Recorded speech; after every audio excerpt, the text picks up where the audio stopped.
लगातार आप मुद्दों को लेके हमेशा यहाँ पे लगे रहते हैं, गरीब और मसीहा मतलब गरीब लोगों के लिए हमेशा खड़े रहते हैं। तो जी। आज आपका जो मुद्दा है वो किस मुद्दे को लेके आप मतलब आज हाँ, चर्चा में? आज एक्चुअली क्या है, मेरे पास सो मेनी टाइम से एक लेटर आ रहा था घर में। एक नहीं, बहुत सारे लेटर आते हैं, पर एक अज्ञात लेटर आता है। एक बार दिसंबर में आया था, फिर अभी फरवरी में कोई बावड़िया कला का बंदा है, डोंट नो कौन है।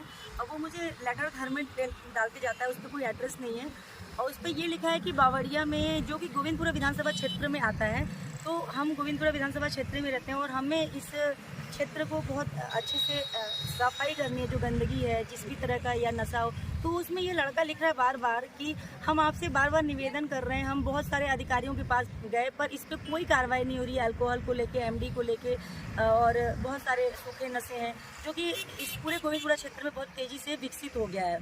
तो उसके ही लिए हम आज खड़े हैं कि हम लोग उस मुद्दे पे बात करें कि अल्कोहल हो गया और जो भी नशा पदार्थ है उसको बंद किया जाए गोविंदपुरा विधानसभा क्षेत्र से, ताकि उससे बच्चों का हाँ एक्चुअली युवा, मुझे आई थिंक सो लग रहा है कि वो कोई मतलब 18-19 ईयर का बच्चा है, बिकॉज उसकी जो शब्द है ना वो परफेक्ट नहीं है। हाँ, सुलझे थोड़ा ऐसे कि यहाँ पे फल फूल रहा है, शराब, तो मतलब कुछ मैं आपको दिखाई भी थी वो लेटर, है ना। तो ये लेटर ऐसा आ रहा है, तो हमारे विधानसभा क्षेत्र में एक महिला जो है विधायक हैं, उन्हें ये चीज़ों को अच्छे से समझना चाहिए कि एज अ महिला मैं हमेशा बोलती हूँ कि शराब बंद हो जाने चाहिए गोविंदपुरा विधानसभा क्षेत्र से, और नशा मादक पदार्थ सारे ही बंद होने चाहिए, क्योंकि हमारी युवा पीढ़ी उस पर ज़्यादा अट्रैक्ट हो रही है और अट्रैक्ट होगी भी, क्योंकि हर दूसरे 2 किलोमीटर 3 किलोमीटर हर जगह पे इसके ठेके खोले जा रहे हैं जो कि सरकार खोल रही है। तो ये गलत है, इसके लिए हम आज यहाँ खड़े हैं। आप लगातार मुद्दों को लेके चलते रहते हैं, जी। तो बीएचएल के भी कई मुद्दे आपके हुए हैं, तो वो ही पूरे हुए हैं। तो BHL, आपको क्या लगता है ये मुद्दा भी बिल्कुल मैं इस पे एक्चुअली वर्कआउट करूंगी, बिकॉज मैं अभी तक सीरियस नहीं ले रही थी। पर अगर कोई एक इंसान परेशान है और मुझे ऑलवेज वो एक पत्र लिख रहा है, पत्र व्यवहार कर रहा है, सामने नहीं आ रहा है, वाइस हो सकता है उसे कोई डर हो कि मैं सामने आऊंगा तो किसी से नुकसान होगा। अब वो कोई ऐसे आके बार बार मुझे कह रहा है, तो डेफिनेटली मैं उस पर काम करूंगी।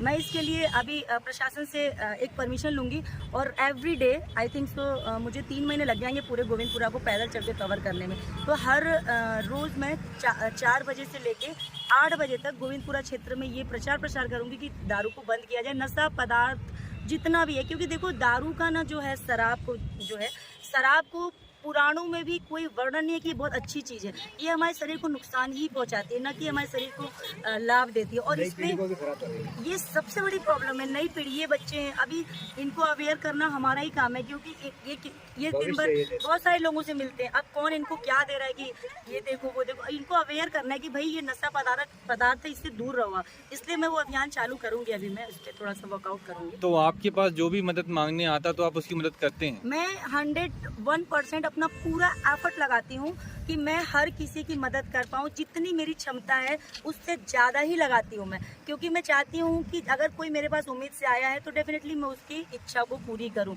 अगर वो जेन्युइन है तो। अभी किसी ने फेसबुक में डाला, मैंने देखा उस स्क्रीनशॉट मुझे किसी ने भेजा कि बहन जी कोई शहीद का परिवार है जो हमारे क्षेत्र में रहता है अवधपुरी में, तो वो फेसबुक में डाला है कि मुझे मदद चाहिए, हमारा परिवार का, मेरा भाई शहीद हो गया और आज तक न क्षेत्रीय विधायक, न पार्षद, न मंत्री, किसी ने संज्ञान नहीं लिया कि उसके स्टैचू बनाओ। तो उस पर भी ऐसे लोग फेसबुक पे कर रहे हैं, कोई पत्र व्यवहार कर रहा है, कोई व्हाट्सएप पे करता है। और जिन नंबरों से सबसे बड़ी प्रॉब्लम है, जिन नंबरों से कॉल आते हैं या फिर मैसेजेस आते हैं ना, वो फिर लगते नहीं, या तो स्विच ऑफ होंगे या नॉट रीचेबल होंगे।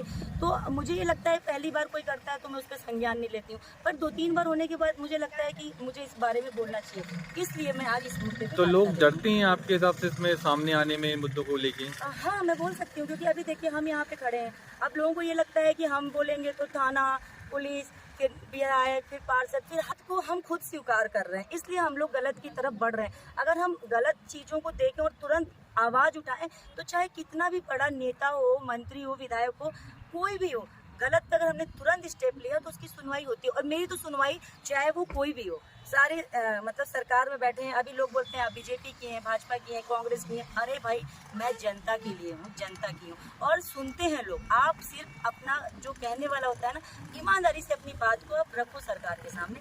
सुनती है सरकार, अगर आप सुनवाना चाहो तो मतलब जनता सफाई चाहती है लेकिन सामने आने में डरती है। हाँ, बोल सकते हैं, ऐसा कह सकते हैं कि जनता चाह रही है लेकिन जनता डर रही है। जनता शायद डर रही है, किस लिए डर रही है आई डोंट नो। मतलब आप सरकार को जगा रहे हैं? मैं सरकार को नहीं जगा रही हूँ। सरकार तो देखो, सरकार को दोष देना बिल्कुल गलत है। बिकॉज अब मैंने बहुत सारे मुद्दों पे, जैसा इनने बताया कि मैं बहुत सारे BHEL हो गया, स्वास्थ्य विभाग हो गया, नगर रोड लाइट पानी के मुद्दों पे भी मैं बोलती हूँ। तो हर काम हो रहा है, मेरा सारा काम होता है, मैं जिस क्षेत्र में जाती हूँ। तो मैं ये सोच रही हूँ कि अभी जनता को जागने की जरूरत है। बिकॉज जनता अच्छे से अवेयर होकर रोड पे खड़ी हो ना, तो हर मुद्दे को सुना जाएगा। लेकिन जनता को एकता संगठन होना मतलब आपने ठान लिया कि इस मुद्दे को खत्म करते रहे? बिल्कुल। मैं शराब के मुद्दे को एटलीस्ट, देखो मैं बहुत बड़े बोल तो नहीं बोलूंगी, पर I am committed to Govindpura विधानसभा क्षेत्र से डेफिनेटली मैं शराब और नशा को हटाने का 100% अपना एफर्ट दूंगी।